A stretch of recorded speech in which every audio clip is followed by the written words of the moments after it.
Muhimu sana na ya kihistoria kwetu wa Tanzania. Tunaadhimisha miaka 61 tangu waasisi wa taifa letu Mwalimu Julius Nyerere na Sheikh Abeid Amani Karume walipofanya kitendo cha kishujaa cha kuunganisha nchi zetu mbili na kuunda Jamhuri ya Muungano wa Tanzania. Sote hatuna budi kuendelea kumshukuru Mwenyezi Mungu kwa rehema zake ambazo zimetuwezesha kuvuka salama zaidi ya miongo 6 ya muungano wetu. Watanzania wenzangu, tunao kila sababu ya kujipongeza kwa kuweza kudumisha muungano wetu ambao ni wa kipekee barani Afrika. Kama alivyowahi kusema baba wa taifa Mwalimu Julius Kambarage Nyerere, namnukuu, Tanzania ni lulu ya pekee kabisa katika historia ya Afrika huru, mwisho wa kunukuu.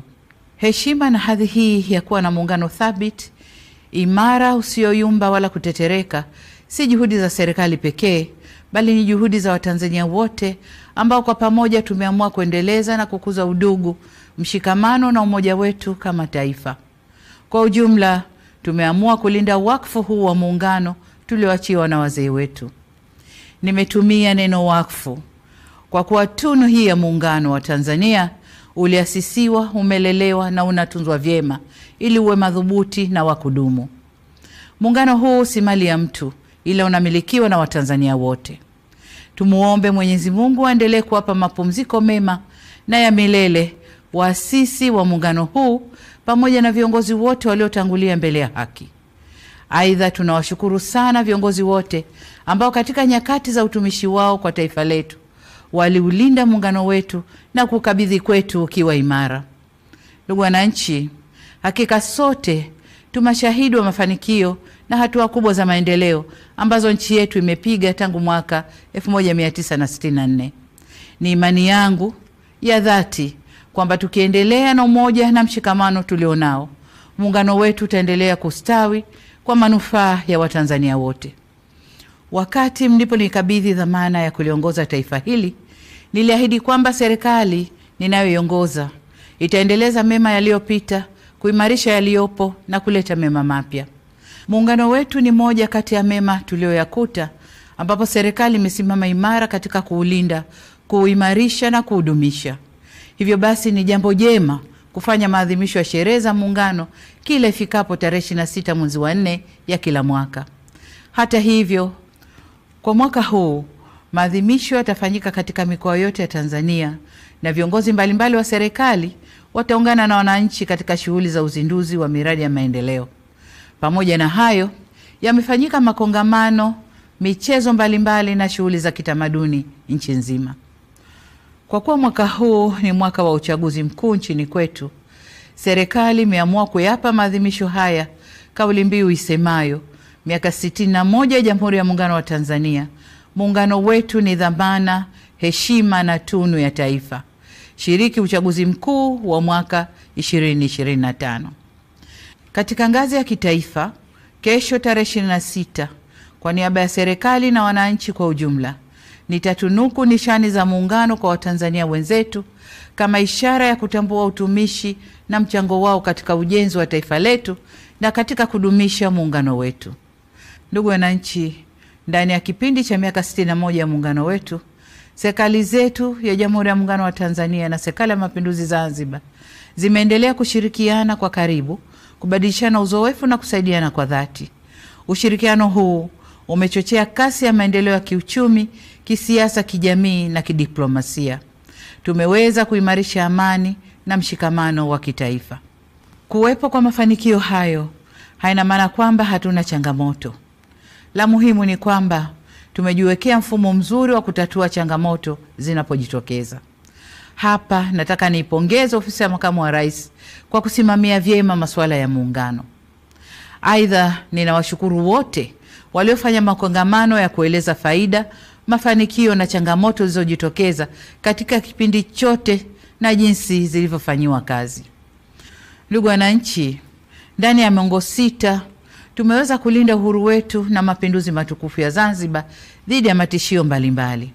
Aidha, Tanzania imeendelea kushuhudia mabadiliko ya uongozi kidemokrasia, ambapo kila baada ya miaka 5 hufanyika uchaguzi wa viongozi wa kitaifa na wa serikali za mitaa.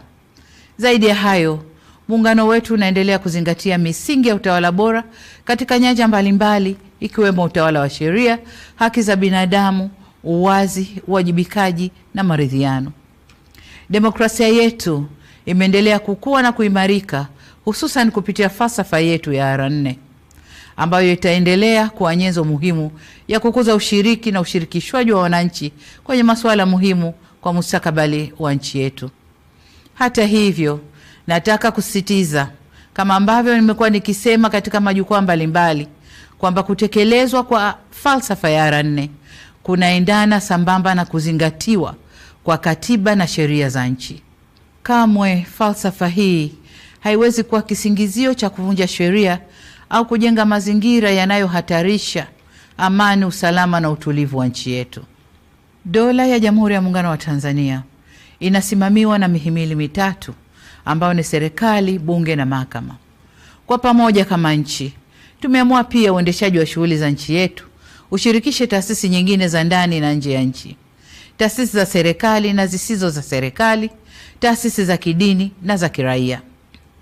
Shughuli zote zinazofanywa na taasisi hizi zinaongozwa kwa mujibu wa Katiba ya Jamhuri ya Muungano wa Tanzania, Katiba ya Zanzibar, sheria na kanuni zinazotungwa na miongozo na makubaliano mbalimbali ya kitaifa na kimataifa.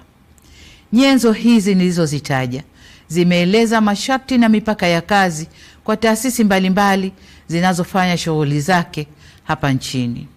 Ili kuiwezesha serikali kuendelea kulinda haki za kiraia ikiwemo haki ya kujieleza na kutoa maoni, ni vyema sote tusivuke nje ya mipaka yetu. Tusisahau kwamba mfumo wa dola yetu ni kuongozana, kusimamiana na kuwajibishana. Ndugu wananchi, mwaka wa 61 wa muungano wetu umeangukia kwenye mwaka tunaokabiliwa na jambo kubwa la kidemokrasia nchini. Tutafanya uchaguzi wa kuwachagua rais wa Jamhuri ya Muungano wa Tanzania na rais wa Zanzibar na mwenyekiti wa Baraza la Mapinduzi, wabunge wa Bunge la Jamhuri ya Muungano wa Tanzania na wajumbe wa Baraza la Wawakilishi pamoja na madiwani. Ni matumaini yangu kuwa tutaendelea kudumisha sifa ya nchi yetu kuwa ni kitovu cha amani na nchi ya kidemokrasia iliyojengeka juu ya misingi ya uhuru na haki. Serikali imejipanga kuhakikisha kuwa mahitaji yote ya Tume Huru ya Taifa ya Uchaguzi yanapatikana kwa ukamilifu na kwa wakati. Aidha, tutafanya kila tuwezalo kuhakikisha kuwa uchaguzi unafanyika kwenye mazingira ya utulivu na amani katika kipindi chote cha matayarisho hadi wakati wa uchaguzi ili kuwa na uchaguzi huru na wa haki. Wito wangu kwenu wananchi, mjitokeze kwa wingi kushiriki katika mchakato mzima wa uchaguzi, kuanzia kujiandikisha kwenye daftari la kudumu la wapiga kura, kujitokeza kugombea na hadi kupiga kura. Niwatake viongozi, wanachama na wafuasi wa vyama vya siasa tuzingatie taratibu na sheria za nchi. Uchaguzi huu uwe ni fursa ya kuimarisha zaidi umoja na demokrasia yetu ili tupate viongozi bora na walio imara. Kamwe tusiruhusu uchaguzi huu kuwa chanzo cha migogoro, chuki, mivutano na uvunjifu wa amani ndani ya vyama, baina ya vyama au nchini kwa ujumla. Niseme kuwa hakuna aliye juu ya sheria na wote tunatakiwa kuendesha shughuli zetu za kisiasa tukizingatia kuwa amani na usalama wa nchi ndio kipaumbele cha kwanza. Ndugu wananchi, ninapohitimisha hotuba yangu, nataka niwakumbushe kwamba wajibu wa kulinda, kutetea na kudumisha muungano ni wa kila Mtanzania. Waasisi wetu Mwalimu Nyerere na Sheikh Karume waliakisi muungano kwa kauli na matendo yao. Nasi hatuna budi kudumisha tunu hii ya taifa letu kwa kuimarisha misingi ya udugu, uzalendo, amani, mshikamano na umoja wa kitaifa. Hizo ndizo nguzo zinazoleta umadhubuti na uimara wa muungano huu.